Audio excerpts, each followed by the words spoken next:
अगर आपकी पत्नी असाध्य रोग से पीड़ित है, आपने बड़े से बड़े हॉस्पिटल में इलाज करवा लिया है, कहीं भी उपचार नहीं हो रहा है, आप परेशान हैं, आप दर दर की ठोकरें खा रहे हैं, कभी कहीं से इलाज करवा रहे हैं, कभी आयुर्वेद से, कभी एलोपैथिक से, कहीं भी आराम नहीं हो रहा है, या आपकी घर में और भी कोई महिला सदस्य है और वो इस तरह से बीमारी से जूझ रही है।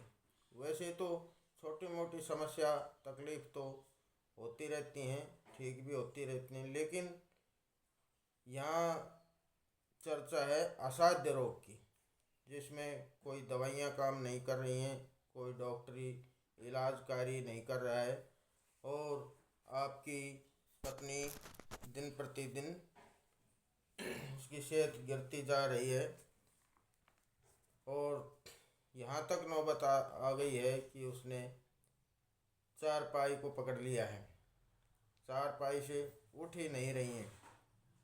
आप बहुत परेशान हैं, क्योंकि अगर पत्नी परेशान हो जाती है तो फिर इंसान का जीवन दूभर हो जाता है, क्योंकि पत्नी के बिना घर नहीं चलता है।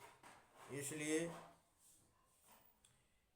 दोस्तों, क्या आप जानते हैं कि ये भी एक वास्तु दोष का कारण हो सकता है?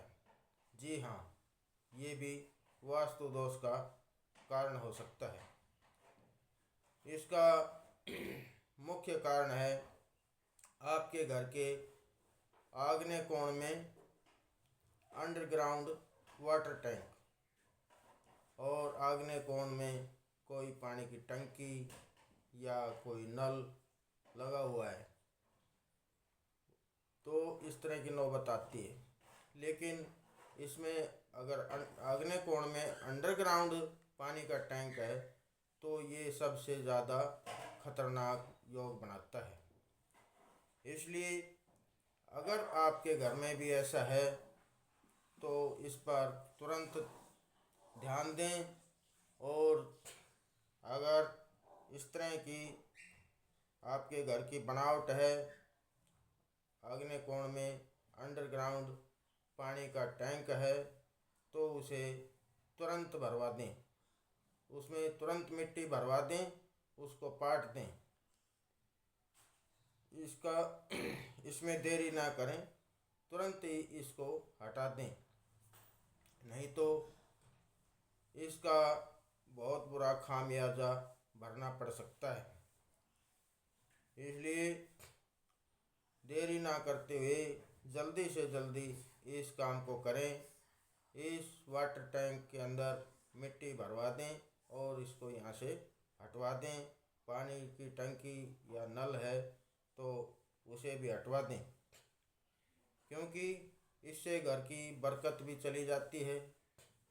अगर आप कमाई तो रोज़ कर रहे हैं, लेकिन आप कर्जवान होते जा रहे हैं, आप दूध की तरह कमा रहे हैं और पानी की तरह बह जाता है, तो इस समस्या से निजात पाने के लिए तुरंत ही इस वाटर टैंक के अंदर मिट्टी भरवा कर पाट दें और इसको यहाँ से हटा दें, नहीं तो हो सकता है बड़ा अनर्थ। रोज़ ऐसी ही सटीक जानकारी और सारगर्भित जानकारी अगर आपको रोज़ चाहिए तो चैनल को लाइक, शेयर और सब्सक्राइब करें। Thanks for watching. धन्यवाद।